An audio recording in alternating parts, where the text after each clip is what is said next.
Heinz, I'm so happy to be here with you. The Society of Cybernetics made me the gift of being able to come so that we can talk a little bit on some very central questions of the moment, particularly this matter of what is happening with the fear that scientists have about cybernetics or systemic thinking. Yeah. Umberto, I can't tell you how I enjoy your presence here. I missed you for years lately, and I'm so glad that the cyberneticians finally find out that we are originally cyberneticians, that we have to get together. Exactly, yes. Yeah, but your point is very interesting. This is a point which we, I think, years and years ago already reflected upon it.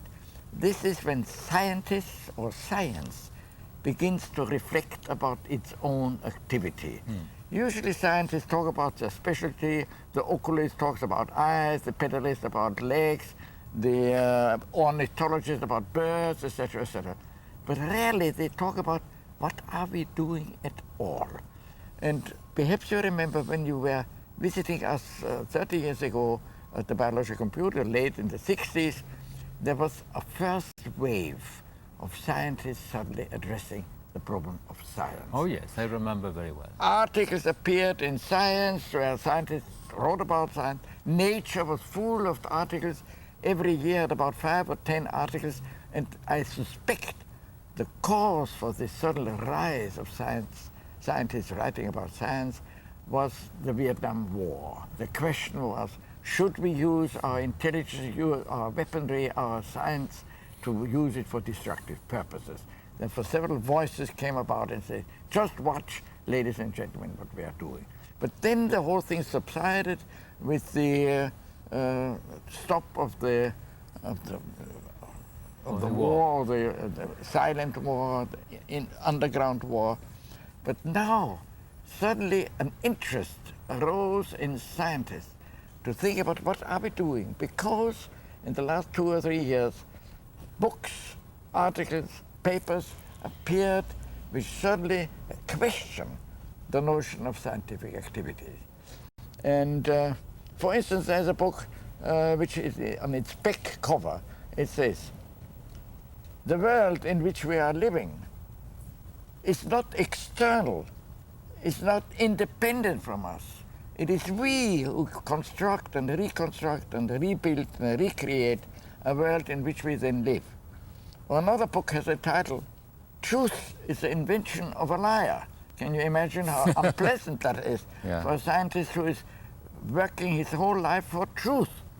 And my suspicion is, in the moment when you begin doubting the existence of an external world, the problem of truth in the sense of veritas, where an utterance has to be confirmed by looking at what's going on outside.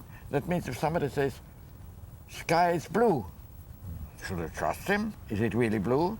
Look out, I look out, the world says the sky is blue. Now I've established the truth of his statement.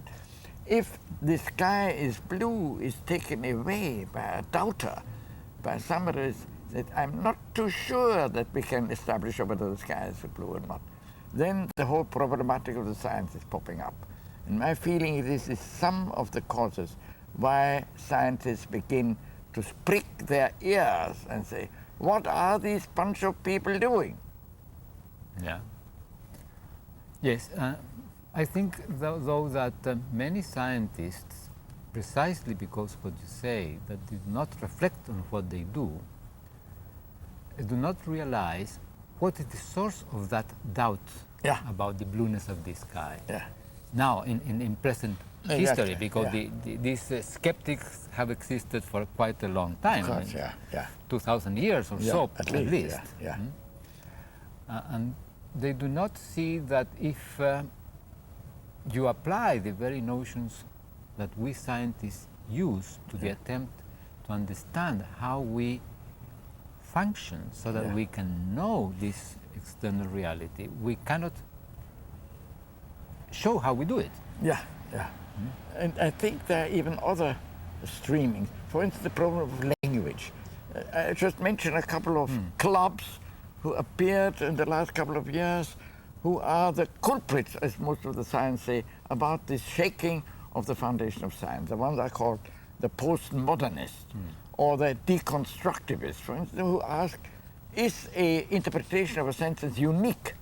Or there are several interpretations. At the moment when you doubt that interpretation of a sentence is unique, then what does the sentence mean? What's going on? Or, for instance, statements like the hearer and not the speaker determine the meaning of an utterance. Things of that sort put a shock through the scientific world because they, what, I'm determining what he says? I think he is supposed to determine what he says. Yeah. He's of course responsible for what he says, but the interpreters interpret responsible for his interpretation.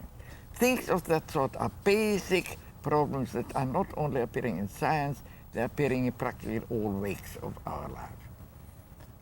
Yes, yes.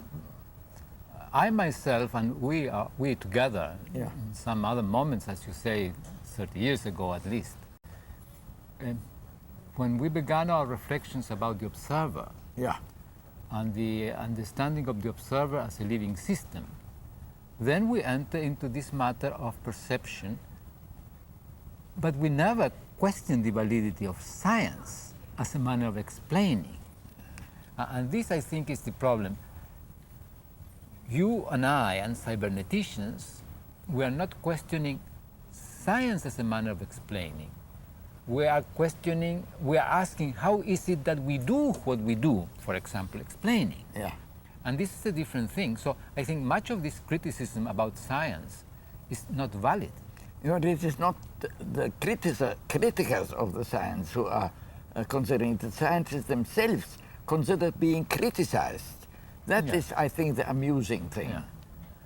Yeah, but they consider to be criticized because they think that science rests on this possibility of reference to an external reality and do not realize that what we scientists do is indeed explaining our experience with our experience. Yeah, but that's a very important point. In general, scientists stick to the notion there is an external reality independent from ourselves. Yeah. One has to make that postulate to begin to make science at all. And you, as I see, and I myself, consider this an absolutely unnecessary prerequisite. Exactly.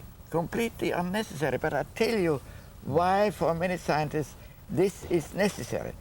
Exactly what I said before. In order to establish the truth or the validity of a statement, you must say, if I say the sky is blue, then there must be a method to find out whether the sky is really blue. And therefore there has to be a sky who happens to be blue. Now, but could one then speak about a criterion of validity of such a statement which does not require this externality to validate it? I think so. And I was digging a little bit into this, the linguistic problem of truth, and as in German, Wahrheit. Wahrheit, which is of course translated directly into truth, is derived from veritas, from the Latin veritas, which always requires a check or allow a check. If I say the sky is blue, the validity of that statement is being found out to check whether the sky is really blue. Yeah. The English expression of truth derives from trust. That means in trust, I don't have to verify. Because if I trust the other one who says, by the way, the sky is blue, I don't have to look, I trust him. You say, now I know the sky is blue because I trust this other guy.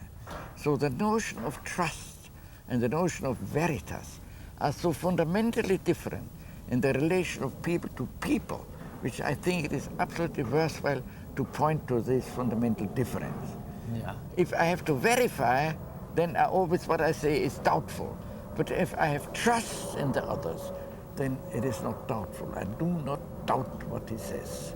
Yeah, but if you have to verify, then the procedure of going out and looking, do you see blue? Yes, I see blue. Then this is a verification. Yeah, exactly. Which doesn't say something about there, but about what happens to these people. Yeah. And so this is the source of trust at the same time.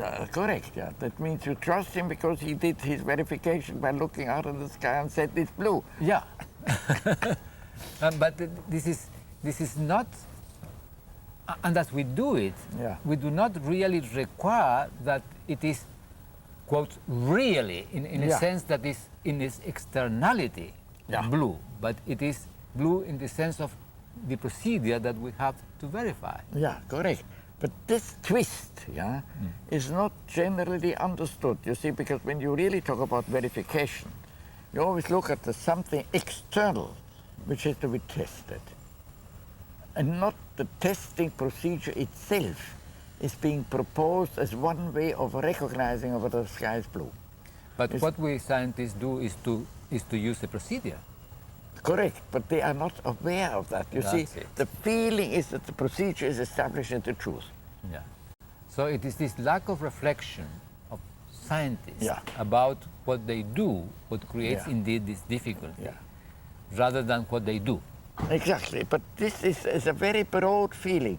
For instance, fascinating thing, one of the critics of this tendency of pointing to the procedure, not to the externality, pointed out that there is a new movement which is something associated with leftish activity, as of this a communist plot nowadays where to point out that trust is a deeper relation than truth.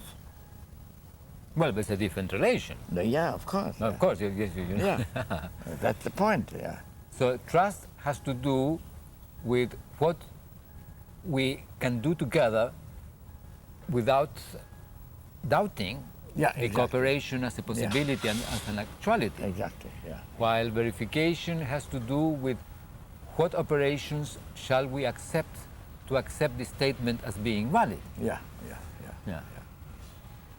So this is an interesting thing. And how do you think that this could be solved? What should be done? I must confess, I don't know. I Yeah. really don't know. There are several very interesting books out, and I mentioned the one which is in German, is Erkennen, this Understanding, something like that, by one of my friends, Foerster Maturana. Oh, Yeah, I enjoyed it very much. fantastic. I enjoyed it very Fantastic. much. And then many Ernst von Glasesfeld, for instance. Ernst, who is one of the most remarkable students of the history of the yes. development of these thoughts, Yeah. and points in a most elegant way to long before pre-Socratic thinkers Yeah. already pointed out the skeptical notion, as you pointed out, this how can I know what you say that you say, Yeah. etc., etc. At this point, I think could rise slowly, it becoming more and more understood. I have the feeling, for instance, that young people are jumping on that notion much more readily than already established, well-established people who are in the middle of the field. They have their Nobel Prizes, they are great professors, etc., etc. Yeah. So this intersects, in fact, with philosophy, Yeah, because it is philosophers which are in search of the truth, yeah, but scientists are in search of an explanation in the operationality of living. exactly, yeah, yeah. So, You think we have to stop the philosophers and encourage the scientists? well, we should help the scientists to recover self-trust. Yeah, Yeah, because if you look at the matter of science and in fact how scientists operate, it is not truth, but it is coherences in the doing and in the explanations, Yeah. in the process of explaining. yeah, But this matter of truth is the question of philosophers. The skeptics are skeptics in terms of philosophical question about precisely truth. yeah, But do we scientists search for truth, in fact? yeah. At least this is what they believe they do. Because if I read all the responses of the so-called deconstructivists, postmodernists, relativists, they are accused to be political enemies, yeah? Like communists, for heaven's sake, they begin to undermine our Western rationalistic tradition, WRT in short, yeah? So by doubting that truth can be found, because if there is no external reality, how can you establish a tree is green or the sky is blue? But for example, 2 times 2 equals 4 is true? Yeah, but this is not true in that sense. You see, it's valid. I think this is a different baby. This baby is that the rules of the games are set so that you arrive at that point. We can only then change the rules of the game. But if you establish the rules of the game, then these things are falling into place. It's like when you play chess and you move with the queen or with the king as if it were a queen. They say, no, no, no, my boy, you are not allowed to do that. The rules of the game says the king has to move like that. Yes. So if you do the 2 times 2 thing and you say 5, you say, of course, it's a very funny thing. It's like the king moving like a queen. Yeah. No, when you play mathematics, and we say we are accepting now the cards as they are staked, the way in which we do the rules, then you will come nolens volens to 4. Yeah, but when you do scientific research, for example, you have also a procedure which specifies exactly what you have to do, and if you do not do this properly, then you are out. But it is the satisfaction of this procedure in the actual experience operation that will allow you to say, this is a scientific case. Yeah, but I think what the scientists think they do, establishing the rules of the game, you see. Since we do not know yet the rules of nature, let's find about why do 2 bodies attract each other. Then Uncle Newton comes along and says, this is of gravitation. The attraction of the 2 bodies will be inverse of the square of the distance. Yeah. Okay, then they establish the rule of chess. And this is an observed thing that this is so and so and so. That means we can find the rules of the game. They are not so as in chess or in mathematics. We say, let's invent a game. Yeah, but it's fine. If we find the rules of the game, that means that as long as we operate according to the rules of the game, which we find in what we do, by observing the planet's movement or by dropping things, then that is what establishes the validity of what we say, not its correspondence with an external reality, because eventually we may find that the rules of the game that we were using were slightly different, that for a while they work, but in fact, if you push them to the completeness, you have to change them. I think we are talking about 2 different rules. I had in mind, you see, when I compared the chess or the mathematics with the rules or the laws of nature, with what nature is doing. But you are talking about the rules of the procedures, of finding the rules of the nature. Yeah. So there are 2 levels of rules. The finding of the laws of nature is a game which is completely understood, perfectly all right. But the notion is that out there in nature, that intrinsic rules which keep the universe together, if I find them, I know how the world is working. And what the tendencies today of these people are is you cannot find the rules of the universe. You can find a dialogue where we talk about the rules of the universe as if there were the rules of the universe. And in most of the cases they fit, but the procedure to do that is exactly as you say, is I think well understood, is not doubted at all. Okay, now on why we cannot find the rules of nature itself? Yeah. What interferes with our finding the rules of nature in themselves? I think that what interferes is the nature of the operation of finding the rules of nature. Oh, I see. You mean this is the limitation of the finding of the rules, Yeah. So it doesn't matter that we cannot find them in themselves, because we are always operating according to the coherences of our operation. And that's why we can. Oh, that's a very interesting notion. You say as a consequence of the rules which give ourselves to find the rules of the universe will appear in the way in which they then appear. Yes. You mean the searching procedure has the finding already included? Yes. That's a lovely idea. I like that very much. And in addition, if we apply those rules of nature that we have found in that way, we find that we cannot find them as if they were independent of us externally. Yeah, but then you see, if that idea is spread, that would be a very, because then we can really talk about a variety of universes, as you call them, the multiverse. Yeah, but each I mean- one of them is valid in itself. Yeah, but how do you spread that notion now? Well, Would you write a paper and submit it to science? Please. I will review it. And yeah, they perhaps will not accept No, me. no, but look, of course they will not accept it, but then submit it to something else. Yeah. No, but I tell you another funny story.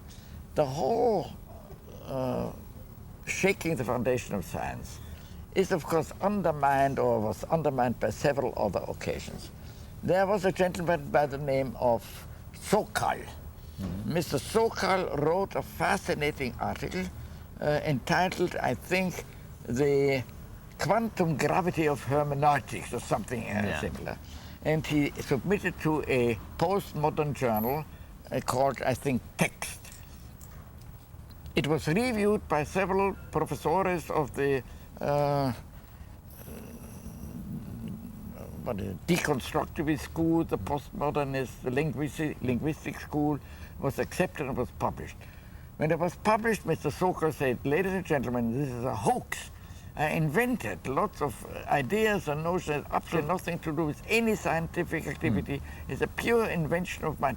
And somebody would understand the terminology which I'm using here, would have immediately roared with laughter, what kind of a thing that is what this guy is talking about, quantum gravity and hermeneutics, two entirely different things.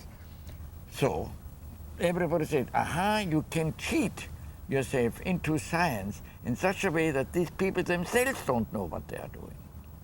Well, but what the cheating was in the listening of the editors. Yeah, exactly. Yeah, it was not into science. It was a cheating in the listening of the editors. Yeah, but they fell into the whole thing and then produced this article. Yeah. Yeah, And because they reviewed it even. yeah, or the reviewers, because the reviewers had not reflected on Yeah. what they do. Absolutely. So they accepted the form. Exactly, they accepted form. Yeah, Only that.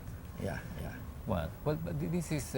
But I think there are several of those things which are taking place now, which of course makes everybody starting doubting what's going on. Do they pull my leg? Are they making a joke of me? Is there a real insight? Is this a new truth? Etc. etc. Well, maybe then what the attention should shift from science as a manner of explaining to the scientists, which are the users of science, which do not reflect on what they do. Yeah, exactly. Maybe if the scientists would, because science cannot reflect on what science is, because science is the domain of statements or explanation, but scientists can. But scientists can. We scientists can reflect. We have to write the article. Okay. maybe we still can write the article. Maybe we should really do. I think your point I find particularly interesting, that the procedures by which we try to find the rules of the natural game, that means the laws of nature, are in one way already predetermined by the rules which we have given ourselves in order to find them. Yep. Which I think is a very interesting point, because that would reflect particular cultural approaches to the problem, what is the world, what is the universe. Yeah. But the choice of the ways to find out what is it. Yes. Do I recapitulate your point? Yes, Correctly, this is fine. yeah. This is fine. Heinz, maybe we can stop here I think now. we could, yes. And you think we can meet tomorrow again? That would be lovely. That would be lovely. And you're thinking about another problem, you toss it to me. I will. Okay, wonderful Oh, teacher. It was fantastic, great. Heinz. Thank you. Fantastic. Thank you. It was great. Yeah.